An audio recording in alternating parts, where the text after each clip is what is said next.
चलिए आगे बढ़ते हैं और पढ़ते हैं प्रोपोगेशन ऑफ इलेक्ट्रोमैग्नेटिक वेव्स। तो जब भी मैं इलेक्ट्रोमैग्नेटिक वेव्स के प्रोपोगेशन के बारे में बात कर रहा हूं तो वायरलेस कम्युनिकेशन की है ना समझ आती है हमें, क्योंकि अभी जो टेलीविजन या रेडियोज पे जो सिग्नल सेंड हो जाते हैं वो सारे के सारे रेडियो या माइक्रोवेव रेंज में होते हैं। ठीक है, तो ये सारे के सारे हमें अगर भेजने हैं वेव्स तो हमें तो एंटीनास चाहिए, है ना। तो अगर ये स्पेस से ट्रैवल कर रहा है, ठीक है, तो हमें क्या चाहिए, एंटीनास चाहिए। तो एक एंटीना का क्राइटेरिया हम आने वाले कुछ वीडियोस में देखेंगे। तो अभी एक ओवरव्यू लेते हैं कि हमें तो एंटीना चाहिए यार कम्युनिकेशन करने के लिए। फिर हम लोग तो अर्थ पे रहते हैं, है ना। तो यहाँ पे क्या दिक्कत है कि यार एटमॉस्फेयर की अलग अलग लेयर्स है, क्योंकि अब वायरलेस कम्युनिकेशन हो रहा है तो स्पेस में जाएगा। तो स्पेस में तो अलग अलग लेयर्स है, अलग अलग डेंसिटी भी है ना, एटमॉस्फेयर के लेयर्स में। So we need to understand the factors influencing the propagation या affecting the propagation of EM waves, है ना।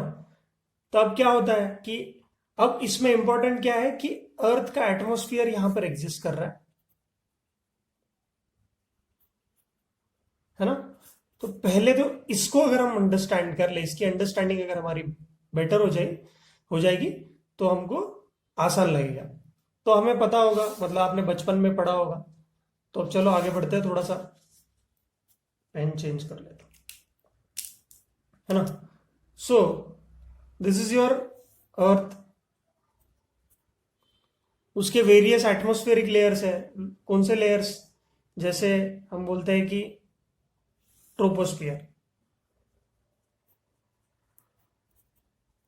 ये लेयर है, कितने किलोमीटर तक है, 10 या 12 15 किलोमीटर। कोई ऐसा एक फिक्स बाउंड्री नहीं है, पर हम एवरेज जो भी हमारे पास डेटा है उसके हिसाब से मानते हैं। फिर दूसरा लेयर है दैट इज स्ट्रेटोस्फियर। स्ट्रेटोस्फियर को पता होगा, स्ट्रेटोस्फियर। तो ये हमारे अर्थ के सरफेस से ऑलमोस्ट 50 किलोमीटर है। और स्ट्रेटोस्फियर में ही आपको पता होगा कि ओजोन लेयर भी एग्जिस्ट करती है ना।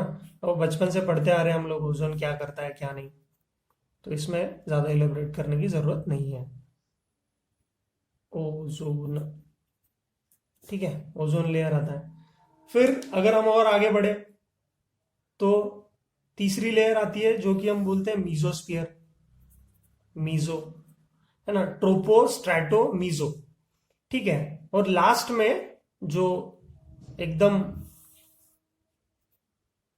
मीजोस्फियर कहां तक है, 80 किलोमीटर तक है। तो आप ध्यान रखिए 10 to 12, मतलब 12 किलोमीटर, 50 किलोमीटर, 80 किलोमीटर्स, और आखिरी तक 400 किलोमीटर्स तक हमारा एटमॉस्फेरिक लेयर का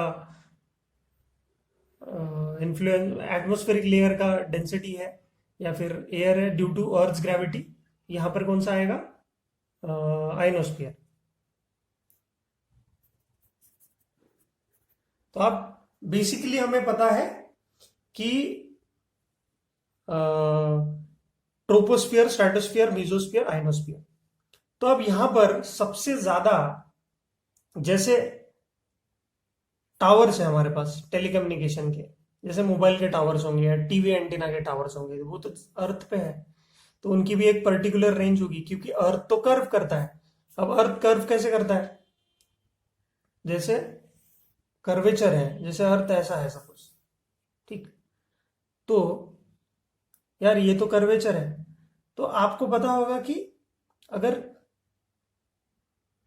कर्व करता है तो अर्थ का कर्वेचर कैसा है कि हर 8 किलोमीटर में, 8000 मीटर्स में, अगर ये डेप्थ देखें आप, ये वाली डेप्थ, तो ये 5 मीटर कर्व करता है। मतलब अगर आप लाइन ऑफ साइट पे देखें, आप यहाँ पे खड़े हो, ठीक है, यहाँ पे खड़े हो, दिख रहा है ना सबको, यहाँ पे खड़े हो, तो यहां से यहां तक आप 8 किलोमीटर देखोगे, 8 किलोमीटर्स, तो अर्थ 5 मीटर कर्व कर गई होगी, नीचे बेंड हो गई होगी, ठीक है। तो ये आपका कर्वेचर है अर्थ का। ठीक, तो ये सारी बेसिक सी बातें हमको पता होनी चाहिए, क्योंकि बचपन में पढ़ी है लेकिन भूल जाते हैं कभी कभी। तो जो आइनोस्फीयर है, आइनोस्फीयर नाम क्यों दिया गया, क्योंकि यहाँ पे बहुत सारे आयोनाइजेशन है ना, से क्या हो रहा है, बहुत सारी लेयर्स बनी हुई हैं। क्यों? क्योंकि सेवरल लेयर्स बन जाएगी यहाँ पे मॉलिक्यूल्स के रेडिएशन, मतलब जो भी हाई एनर्जी रेडिएशन वहां पे आएगा सन से, ठीक है, वो क्या हो जाएगा, वहां पे आयनाइज कर देगा गैसेस को। ठीक है, आयनाइज कर देगा तो क्या होगा, अलग अलग डिफरेंट डिफरेंट हाइट्स पे डिफरेंट डिफरेंट डेंसिटी भी डेवलप हो सकती है। जैसे यहां पर अगर आप देखें ट्रोपोस्फियर में, ये वाले रीजन में, तो यहां पर यार डेंसिटी ऑफ एयर तो ज्यादा होगी, और एज वी गो अपवर्ड्स तो डेंसिटी ऑफ एयर क्या हो जाएगी, है ना, एयर मॉलिक्यूल्स क्या हो जाएगी, डेंसिटी कम हो जाएगी। अब दिस रीजन, आइनोस्फीयर वाला रीजन, is more expose to high energy radiation, ultraviolet rays, ज्यादा हाई एनर्जी रेडिएशन एब्जॉर्ब करेगा, तो यहां पर आयोनाइजेशन ज्यादा हो जाएगा। पर इसमें आइनोस्फीयर में क्या हो रहा है कि अब आइनोस्फीयर की अगर नीचे की लेयर की बात करूं मैं, तो ऑब्वियसली नीचे की लेयर की डेंसिटी ज्यादा है, आइनोस्फीयर के ऊपर की जो लेयर होगी उसकी डेंसिटी कम होगी। तो यहां पर डेंसिटी कम है एयर की, क्योंकि यहां पे बहुत ज्यादा रेडिएशन एब्जॉर्ब कर रहा है ना, बहुत ज्यादा रेडिएशन एब्जॉर्ब कर रहा है, तो ज्यादा आयोनाइजेशन होना चाहिए था। पर आयोनाइजेशन यहां पे है, पर एयर ही तो कम है, यहां पे अमाउंट ऑफ एयर की डेंसिटी इज लेस, तो आयोनाइजेशन भरपूर हो रहा है, लेकिन डेंसिटी आयोनाइज लेयर जो हम बोल रहे हैं वो कम है। ठीक है, फिर अगर मैं नीचे की लेयर की बात करूं, नीचे की लेयर में density of air is more as far as ionosphere is concern, density of air is more, but radiation जो आ रहा है वो रेडिएशन कम पहुंच रहा है as compare to upper layer. Lower layer में रेडिएशन कम पहुंच रहा है, अर्थ की सन से आने वाली जो एनर्जी है वो थोड़ी सी डाइल्यूट फॉर्म में आ रही है, तो यहां पर भी बहुत ज्यादा आयोनाइजेशन नहीं मिलेगा यहां पर आपको, आयोनाइजेशन यहां ज्यादा मिलेगा पर अमाउंट ऑफ आयोनाइजेशन यहां पे कम मिलेगा ऊपर के लेयर में। यहां पे आयोनाइजेशन मिलेगा लेकिन कम प्रमाण में मिलेगा, यहां पे भले ही एयर ज्यादा है, मॉलिक्यूल्स ज्यादा है, पर आयोनाइजेशन कम है। तो आपको जानकर हैरानी होगी कि आयोनोस्फीयर के जो मिडल लेयर्स है ना, वहां पर सबसे ज्यादा आयोनाइज्ड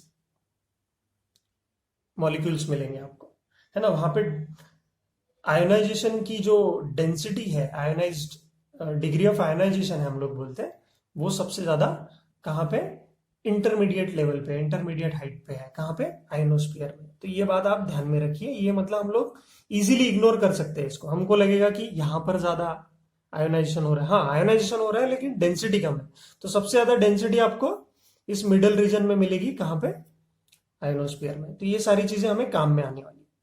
ठीक है, तो अब जैसे हम लोग बात कर रहे हैं, है ना, यहाँ पर ओजोन लेयर है स्ट्रेटोस्फीयर में, तो आप हमेशा इसको याद रखने के लिए ट्रोपो स्ट्रेटो मीजो आइनो। ठीक है, आइनोस्फीयर में और बहुत सारी लेयर्स है, Kennelly Heaviside layer, Appleton layer, edge of atmosphere कहाँ पे है, इसके बाद इस आइनोस्फीयर इतना मतलब थिन है, उसके बाद डायरेक्ट हमारा स्पेस चालू होता है, मतलब जहां पर सैटेलाइट्स वगैरह होंगे, है ना, जहां पे सैटेलाइट मूव कर रहे हैं, या फिर हम लोग जिसको एक्सोस्फीयर के नाम से जानते हैं, वो सारा कुछ इसके बाद शुरू होगा। ठीक है, समझ में आ रही है बात? चलो, तो हम अभी बात करने वाले हैं 3 तरह के प्रोपोगेशन का। तो ये एक होता है ग्राउंड वेव प्रोपोगेशन, दूसरा है हमारा स्काई वेव प्रोपोगेशन, और तीसरा है हमारा स्पेस वेव प्रोपोगेशन। तो वेव्स तो हमारी रेडियो वेव्स या माइक्रोवेव्स ही हम यूज कर रहे हैं, यहाँ पे हम रेडियो वेव्स ही यूज कर रहे हैं। सपोज ये एंटीनाज है, ये एंटीना देखा होगा आपने, टावर्स, जो मोबाइल के टावर्स होते हैं या टेलीविजन के टावर्स होते हैं, ये ऐसे कुछ देखे होंगे आपने, है ना, जहां पर रेडियो सेंटर्स पे, आकाशवाणी केंद्र में, या फिर टेलीविजन जो दूरदर्शन के, या फिर घर पे भी डिश के एंटीनेस होते हैं, वो छोटे छोटे कुछ बड़े बड़े होते हैं। ठीक है, so we have seen all this, है ना। फिर अपन क्या बोल रहे हैं कि जैसे ग्राउंड वेव प्रोपोगेशन हो रहा है, तो ग्राउंड वेव प्रोपोगेशन क्या हो रहा है कि अच्छे से हाई एफिशिएंसी से अगर हमको सिग्नल भेजना है ग्राउंड पे, तो ग्राउंड जैसे नाम सजेस्ट कर रहा है ग्राउंड के आसपास हो रहा है, जमीन के आसपास हो रहा है, ये अर्थ का कर्वेचर है, ठीक है। वहां पे एंटीनास एक ट्रांसमिशन के लिए होगा, एक रिसेप्शन के लिए होगा, मतलब एक ट्रांसमीटर है एक रिसीवर है, यहाँ पे भी ये ट्रांसमीटर होगा ये रिसीवर होगा, ठीक है। तो जब भी ऐसा सिनेरियो होता है हमें दो चीजें तो पता ही होनी चाहिए, ठीक। हम्म तो जब भी हम ऐसा प्रोपोगेशन करते हैं, है ना, तो जहां पर ग्राउंड वेव की बात आ रही है, ग्राउंड वेव मतलब ग्राउंड से जुड़ी हुई चीज, तो radio waves propagate along the surface बोल रहे हैं हम लोग, तो यहां से सरफेस से जाएगा, ये डायरेक्ट दिख रहा है हमें कम्युनिकेशन, पर यहां पर हम लोग जो भी रेज लेंगे, जो भी इलेक्ट्रोमैग्नेटिक वेव्स रहेगी या रेडियो वेव्स रहेगी, ये बोलते हैं वर्टिकली पोलराइज होगी। कैसी होगी? Vertically polarise.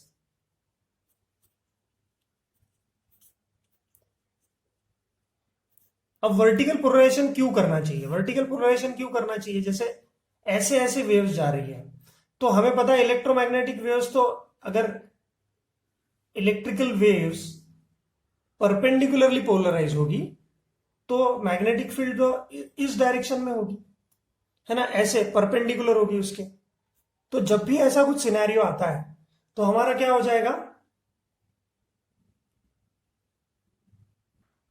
तो यहां पर हम बोल रहे हैं कि वर्टिकली पोलराइज इसीलिए कर रहे हैं हम लोग क्योंकि ये वेव, है ना, सरफेसेस को, मतलब अर्थ के सरफेस को इंड्यूस कर देगी और सरफेस के अलोंग ट्रेवल करेगी, ग्लाइड कर जाएगी और यहां पर रिसीवर की तरफ पहुंच जाएगी। और इंड्यूस एक बार करंट करगी, है ना, ग्राउंड को, तो अटेन्यूएट भी होगा। अटेन्यूएशन हमने बोला था, अटेन्यूएट होता है मतलब उसकी अटेन्यूएशन होना मतलब उसका स्ट्रेंथ कम हो जाना। इसीलिए यहां पर हम लोग लॉन्ग डिस्टेंस के लिए ये ग्राउंड वेव प्रोपोगेशन यूज ही नहीं कर पाएंगे कभी, क्योंकि अगर अटेन्यूएशन हुआ, ठीक है, तो स्ट्रेंथ कम हो जाएगी और रिसीवर एंड में प्रॉब्लम आएगी, फिर हमको उसको और एम्पलीफाई करके, है ना, यूज करना पड़ेगा। तो ये सारी बातें टेक्निकल चीजें जो है आप आगे पढ़ेंगे, लेकिन अटेन्यूएशन होता है तो हम क्या कर सकते हैं कि उसकी फ्रीक्वेंसी बढ़ा सकते हैं, है ना। तो अब प्रॉब्लम क्या है दूसरी, हमने चलो सपोज फ्रीक्वेंसी बढ़ा दी, ग्राउंड वेव की बात कर रहा हूं मैं, अगर हमने फ्रीक्वेंसी बढ़ा दी तो फ्रीक्वेंसी बढ़ाने से और दिक्कत क्या है कि ये और ज्यादा इस ग्राउंड को क्या करने लगेगा, इंड्यूस करने लगेगा, करंट इंड्यूस करने लगेगा इसमें, तो उसकी वजह से और ज्यादा लॉसेस होंगे। तो हमने एक मिनिमम रेंज इसके लिए देखा कि ग्राउंड वेव प्रोपोगेशन के लिए हम यूज कर सकते हैं ज्यादा से ज्यादा 500 किलोहर्ट्ज टू 1500 किलोहर्ट्ज। तो this is the frequency range. तो इतनी लो फ्रीक्वेंसी क्यों? लो फ्रीक्वेंसी इसीलिए है क्योंकि अगर टावर है जिसकी हाइट हम ज्यादा नहीं रख सकते, उसके ऊपर कुछ रिस्ट्रिक्शंस है, हम देखेंगे नीड ऑफ मॉड्यूलेशन में, तो इतनी frequency is sufficient up till a particular range. तो अगर हमें बहुत दूर तक अगर डेटा भेजना है तो हमारे पास दूसरे कुछ ऑप्शन है, ठीक है, समझ में आ रही है बात। सो इन ग्राउंड वेव प्रोपोगेशन आपको दो चीजें याद रखनी है कि ये वर्टिकली पोलराइज जो इलेक्ट्रोमैग्नेटिक वेव है ये लो फ्रीक्वेंसी होती है इस रेंज में, और ये ग्राउंड को इंड्यूस करते करते रिसीवर एंड तक पहुंचती है। हम ज्यादा फ्रीक्वेंसी इसीलिए नहीं कर सकते क्योंकि फिर वो ज्यादा ग्राउंड को करंट इंड्यूस करेगी और अटेन्यूएट हो जाएगी, कोई फायदा नहीं होगा उन सब चीजों का।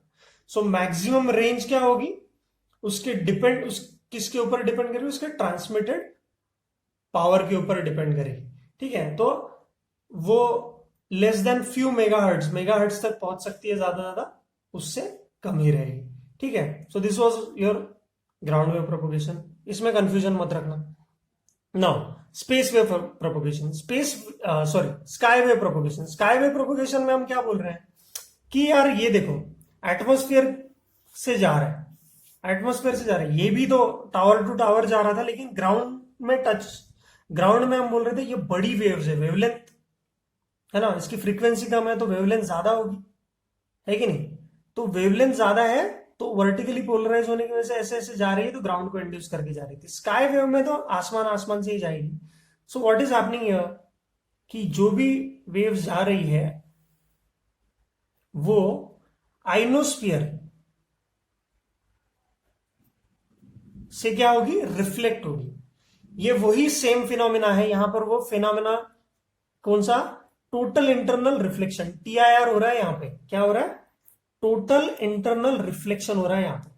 टोटल इंटरनल रिफ्लेक्शन मतलब क्या, जो हमने ऑप्टिक्स, जो हम ऑप्टिक्स में पढ़ते हैं कि whenever ray of light travels from a denser medium to rare medium. अब क्या हो रहा है, टोटल इंटरनल रिफ्लेक्शन कब होता है ऑप्टिक्स में, आपने देखा होगा 10th स्टैंडर्ड लेवल तक, कि जब भी हायर डेंसिटी, मतलब आप देखो ग्रेविटी की वजह से नीचे जो एयर है या मॉलिक्यूल्स है, डेंसिटी ऑफ एयर है दैट इज मोर, और जैसे जैसे ऊपर जाएंगे तो डेंसिटी कम होती जाएगी। अब आयनोस्फीयर तो बहुत 80 किलोमीटर के बाद शुरू होता है, तो अब आयनोस्फीयर की जो नीचे वाली लेयर है उसकी डेंसिटी ज्यादा है एज कंपेयर टू ऊपर वाली लेयर ऑब्वियसली, लेकिन ये डेंसिटी जो चेंज हो रहा है एज वी गो अपवर्ड्स, उसकी वजह से क्या होगा, ये जो सर्टन फ्रीक्वेंसी है वो इस लेयर को पेनिट्रेट नहीं कर पाएगी और इट विल व्हाट, रिफ्लेक्ट, है ना। तो एक पर्टिकुलर एंगल पे रिफ्लेक्ट कर जाएगी एज पर द डेंसिटी, है ना। और यहां पर आपकी जो फ्रीक्वेंसी की रेंज यूज होती है 3 megahertz to 30 megahertz, this is the frequency range, है ना। तो अब स्काई वेव प्रोपोगेशन में आप total internal reflection phenomena experience कर रहे हैं, ठीक है। तो आयोनाइजेशन के बारे में तो हमने लास्ट, मतलब प्रीवियस स्लाइड में देख लिया था। तो अब ये पेनिट्रेट क्यों नहीं करती है, तो इलेक्ट्रोमैग्नेटिक वेव्स 30 मेगाहर्ट्ज से अगर ज्यादा है तो क्या हो जाएगा, ये आइनोस्फीयर को पेनिट्रेट कर जाएगी, और उसमें हमारा काम में आता है क्या, स्पेस वेव कम्युनिकेशन। तो space wave communication is for more higher frequencies more than 30 megahertz, ठीक है। तो सेम एंटीना है, यहां पर रिसीवर है, तो यहां पर टोटल इंटरनल रिफ्लेक्शन हो रहा है स्काई वेव प्रोपोगेशन में। स्काई वेव प्रोपोगेशन में हम लोग सिर्फ आइनोस्फीयर से रिफ्लेक्ट कर रही है रेस, टोटल इंटरनल रिफ्लेक्शन हो रहा है, ये याद रखेंगे। और इलेक्ट्रोमैग्नेटिक, अब ये ऐसा क्यों होता है, तो ये तो रिसर्च का पार्ट है, ठीक है। हमें अब बस इसमें इतना याद रखना है कि ग्राउंड वेव प्रोपोगेशन में जो रेस जा रही है एंटीना टू एंटीना, वो वर्टिकली पोलराइज होने की वजह से ग्राउंड को इंड्यूस करते करते जाएगी और रिसीवर की तरफ पहुंचेगी। थोड़ी ऐसी अटेन्यूएशन भी देखने को मिलता है। स्काई वेव प्रोपोगेशन में जो भी आइनोस्फीयर से रिफ्लेक्ट होगी लेयर वो रिसीवर की तरफ जाएगी, हमारे पास इंफॉर्मेशन पहुंच गई। और तीसरी चीज है कि in space wave communication penetrate कर जाएगी आइनोस्फीयर से और डायरेक्ट स्पेस में जाएगी, ठीक है। एटमोस्फेरिक लेयर से बाहर निकल के सैटेलाइट को पकड़ के फिर यहां आएगी, तो यहां पर भी कम्युनिकेशन हो गया। सो तीनों टाइप का कम्युनिकेशन फ्रीक्वेंसी बेस्ड है, आप देख लीजिए, यहां कम फ्रीक्वेंसी, इससे थोड़ी ज्यादा फ्रीक्वेंसी, यहां पर सबसे ज्यादा फ्रीक्वेंसी, ठीक है। तो स्पेस वेव कम्युनिकेशन ये जो है, इसमें और एक दो चीजें हैं जिसको हम थोड़ा सा और एलैबोरेट करेंगे, देखते हैं।